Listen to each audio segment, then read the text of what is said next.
가정폭력 예방교육. 이번 차시는 가정폭력 예방교육 시간으로 오늘은 가정폭력의 주요 내용의 개념에 대해 알아보고 가정폭력 현황, 사건 발생 시 대처 방안 및 예방에 대해 살펴보도록 하겠습니다. 이번 시간에 학습할 내용에 대한 학습 목표를 알아보겠습니다. 오늘 학습을 마치고 나면 여러분들은 가정폭력의 개념에 대해 설명할 수 있으며 가정폭력 현황과 사건 발생 시 대처 방안 및 예방에 대해 설명할 수 있습니다. 그럼 지금부터 본격적인 학습을 시작해 보도록 하겠습니다.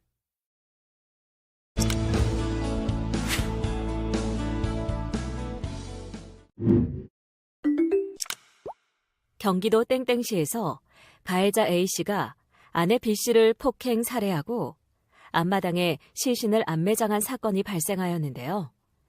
알고 보니 피해자 B씨는 12년간의 상습적인 가정폭력에 시달리고 있었습니다. 그렇다면 이런 끔찍한 사건만이 가정폭력일까요? 아닙니다. 가정폭력은 우리 주변에서 다양한 방법과 대상에 의해 발생하고 있습니다. 지나친 시어머니의 간섭으로 샤워도 못하고 외출도 못하고 친정과 전화도 못하는 A씨. 그러나 이런 상황에 전혀 관심도 없고 친구들과 술만 마시고 오면 오히려 아내에게 욕을 퍼붓는 남편. 또 결혼 이주 여성 B씨가 한국어를 공부하러 가는 것도 맞고 늘 욕으로만 말을 하는 시아버지. 아내가 거부하는데도 불구하고 신체 주요 부위를 휴대전화로 촬영하고 10차례에 걸쳐 강제로 관계를 맺은 사건들 모두 가정폭력에 해당됩니다.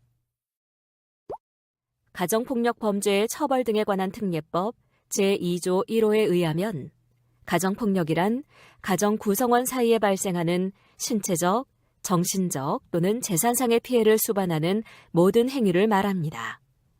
가정폭력은 가정 구성원 간의 힘의 균형이 깨진 상태에서 일어나며 서로 존중하고 동등한 관계에서는 발생하지 않습니다. 여기서 말하는 가정 구성원이란 배우자 또는 배우자 관계에 있었던 자, 사실혼 관계에 있는 자, 형제, 자매, 자녀, 며느리, 사위, 부모, 계부모, 시부모, 그 밖에 같이 사는 친족을 의미합니다. 가정폭력은 피해 형태에 따라 크게 신체적 폭력, 언어적, 정서적 폭력, 경제적 폭력, 성적 폭력으로 구분됩니다. 또 피해 대상에 따라 배우자 폭력, 노인학대, 아동학대로 구분됩니다. 먼저 배우자 폭력이란 혼인 또는 사실혼 관계의 배우자 간에 발생하는 폭력을 말하며 노인학대란 신체적, 정신적, 정서적, 성적 폭력 및 경제적 착취 또는 가혹행위, 유기 또는 방임을 말합니다. 또한 아동학대란 아동의 건강, 복지, 정상적 발달을 해치거나 저해할 수 있는 신체적, 정신적, 성적 폭력 또는 가혹행위, 유기 또는 방임을 말합니다. 이렇듯 가정폭력은 친밀한 관계에서 다양한 폭력이 중첩되어 발생합니다. 가정폭력 형태를 유형별로 분류해보면 신체적 폭력, 정서적 폭력, 금전적 폭력, 성적 학대로 구분할 수 있습니다. 신체적 폭력은 신체를 때리거나 목을 조르는 등의 행위, 벌 세우기, 감금 등의 행위를 말하며 정서적 폭력은 무시, 위협, 협박, 물건 던지기, 통제, 억압, 욕설, 의심 등의 행위를 말합니다. 또한 금전적 폭력은 생활비를 안 주거나 소비에 대한 지나친 간섭, 돈 내놓기를 강요하는 등의 행위를 말하며 성적 학대란 원하지 않는 성관계 요구, 만지는 행동, 촬영하는 등의 행위를 말합니다. 실제로 한평생을 같이 산 노부부가 최근 6년간 메모지를 통해서만 의사소통을 해왔던 것이 세간에 알려지면서 법원에서도 끝내 이혼 판결이 났던 사건이 있었습니다. 남편은 아내에게 시장볼 품목, 가격까지 지정 명령하였으며 반찬 문제로 폭행까지 일삼았습니다. 또 다른 사례로 아들 부부가 어머니의 존재 자체를 무시해 전혀 소통을 하지 않고 어쩌다 마주쳐도 투명인간 취급을 하는 경우로 이는 정서적 학대라 볼 수 있습니다.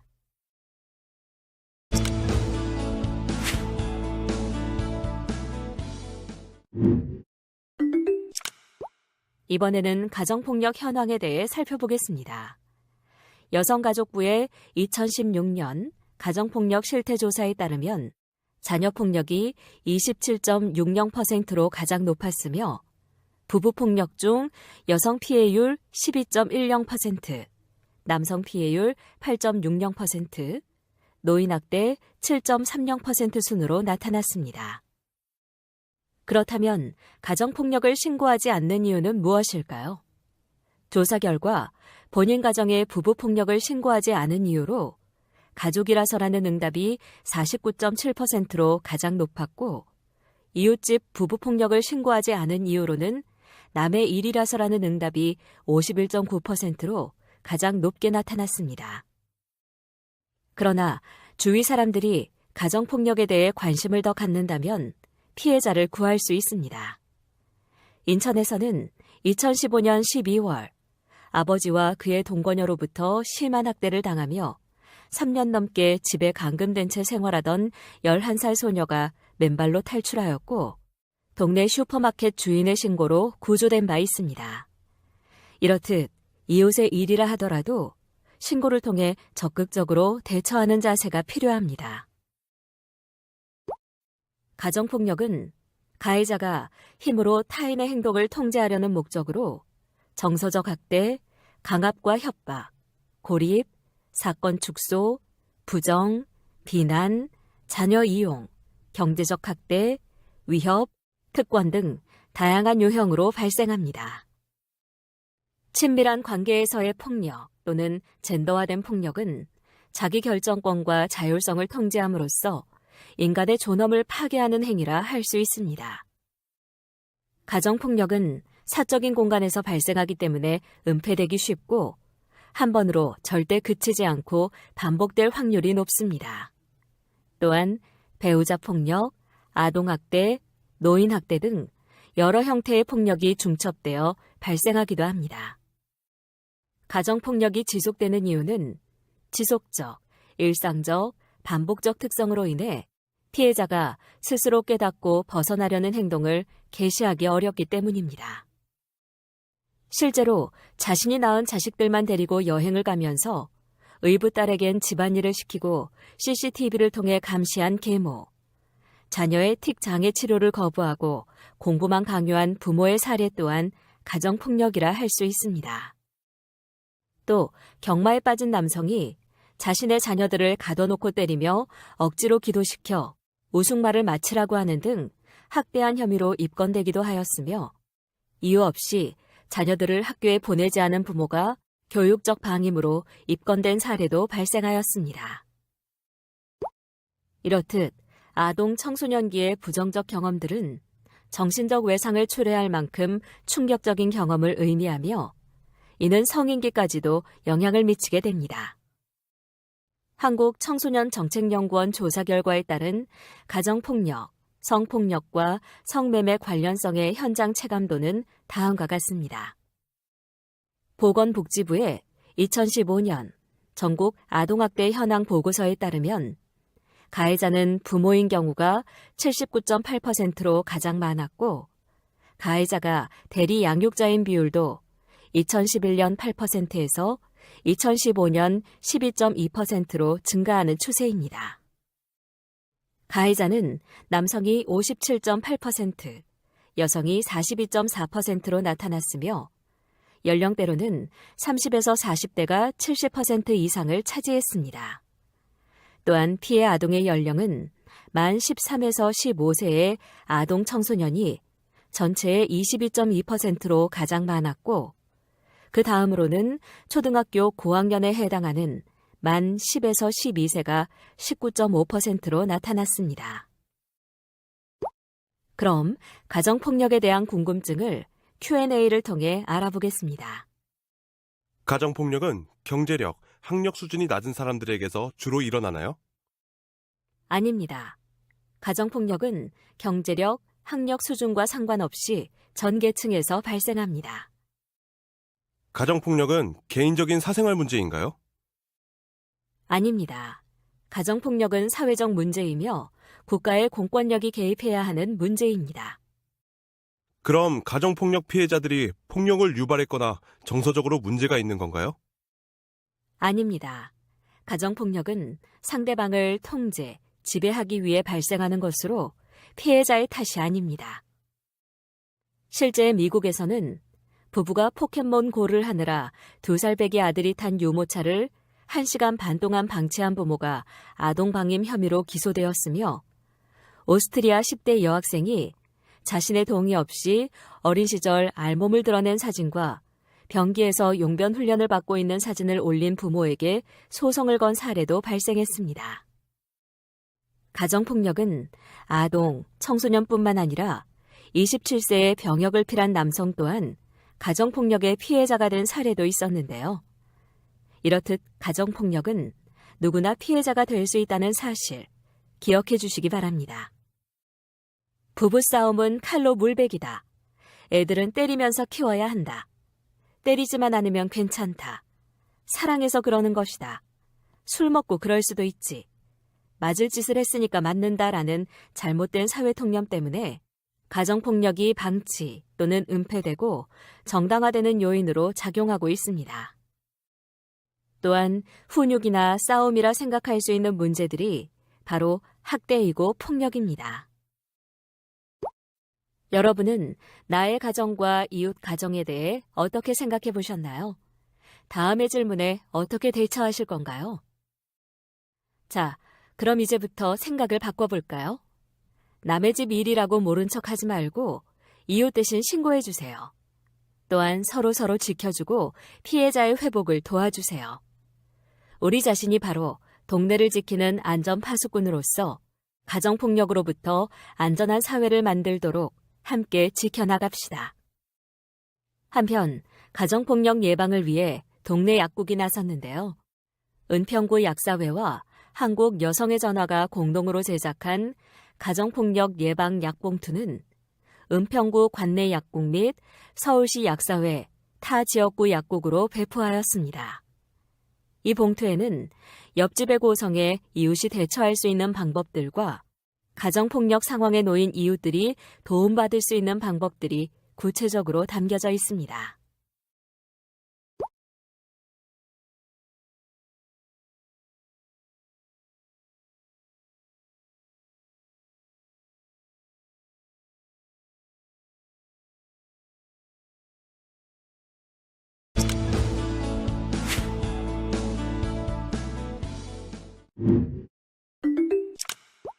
가정폭력 사건 처리 절차는 다음과 같습니다. 가정폭력이 발생하면 먼저 112에 신고하거나 1366에 도움 요청을 요청합니다. 신고가 접수되면 경찰의 조사 단계를 거친 후 검찰 조사가 이루어지며 법원의 결정에 따라 형사처벌 또는 보호처분을 받게 됩니다. 가정폭력 피해자 보호명령 제도란 가정폭력에 시달리는 피해자가 수사기관을 거치지 않고 법적 보호를 받을 수 있는 제도를 말하는데요. 즉, 가정폭력 피해자가 직접 거주하는 관할 가정법원에 가정폭력 행위자를 주거로부터 격리하고 접근을 금지시키는 등의 보호명령을 청구하는 절차를 말합니다. 법원에 피해자 보호명령을 청구하면 피해자 또는 가정 구성원의 주거 또는 점유하는 방실로부터의 퇴거 등 격리, 주거, 직장 등에서 100m 이내의 접근 금지, 전기통신을 이용한 접근 금지, 친권자인 가해자의 피해자에 대한 친권 행사의 제한에 해당하는 피해자 보호명령을 지원받을 수 있습니다. 이러한 가정폭력 문제를 해결하기 위해서는 피해자의 이야기를 들어주고 방관하지 않고 적극적으로 개입하는 자세가 필요합니다. 또한 필요한 지원에 대해 생각해보고 문제에서 벗어날 수 있게 도와줍니다. 가정폭력을 예방하기 위한 노력은 다음과 같습니다. 상대방을 소유하거나 통제해서는 안 되며 평등한 관계인식을 위해 노력해야 합니다. 또한 존중의 언어를 사용하고 평등한 가정 분위기를 만들도록 노력합니다. 그리고 성 역할 고정관념을 버리고 구성원 간 서로 소통하는 자세가 필요합니다. 아울러 양육자는 자녀의 보호자로서 올바르게 양육하며 가정의 조력자로서 구성원 의견에 경청하도록 합니다. 또한 가정 구성원으로서 존중하고 배려하는 자세로 가족 구성원 간 서로 존중하는 분위기를 형성하도록 합니다. 그럼 가정폭력이 발생 시 어디로 신고해야 할까요? 가정폭력이 발생한 경우 즉시 112로 신고하시면 응급조치 및 임시조치, 피해 아동 보호명령, 법정 후견인 제도를 지원받을 수 있습니다. 또한 국번 없이 110 또는 1366 여성 긴급전화를 이용하여 피해자 긴급상담 및 주거, 법률, 상담, 의료 지원 등 위기 개입 서비스를 제공받을 수 있습니다. 또한 이주 여성은 1577-1366으로 전화하면 13개국 모국어 상담이 가능합니다. 버튼을 클릭해 점점 강화되고 있는 가정폭력 처벌에 대해 자세히 살펴보세요.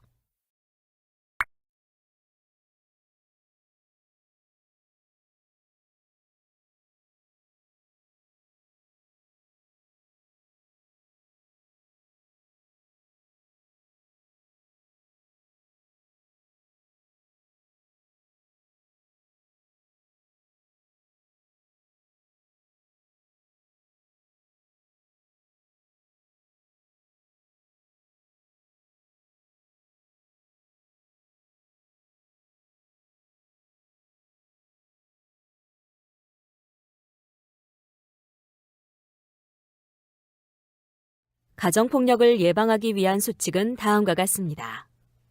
첫째, 평등하고 배려하는 가족문화 만들기. 둘째, 다문화 가족원의 문화 존중하기. 셋째, 아이들의 권리 존중하기. 넷째, 폭력이 처음 발생했을 때 강력하게 대응하기. 다섯째, 주민들에게 가정폭력의 심각성 홍보하기 등이 있습니다. 가정폭력 단계별 대응 과정에 대해 살펴보도록 하겠습니다.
다음의 질문에 대한 각자의 의견을 입력하고 저장하기 버튼을 클릭하세요.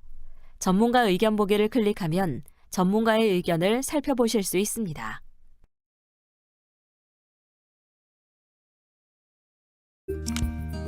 이번 시간의 학습 목표를 잘 성취하였는지 퀴즈를 통해 확인해 보도록 하겠습니다.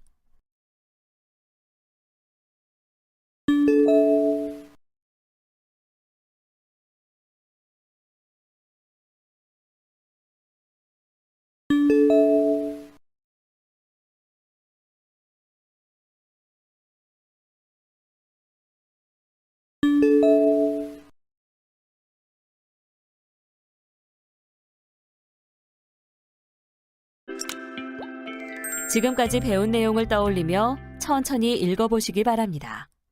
내용을 출력하여 필요할 경우 한 번 더 살펴보면 더 많은 도움이 될 수 있습니다.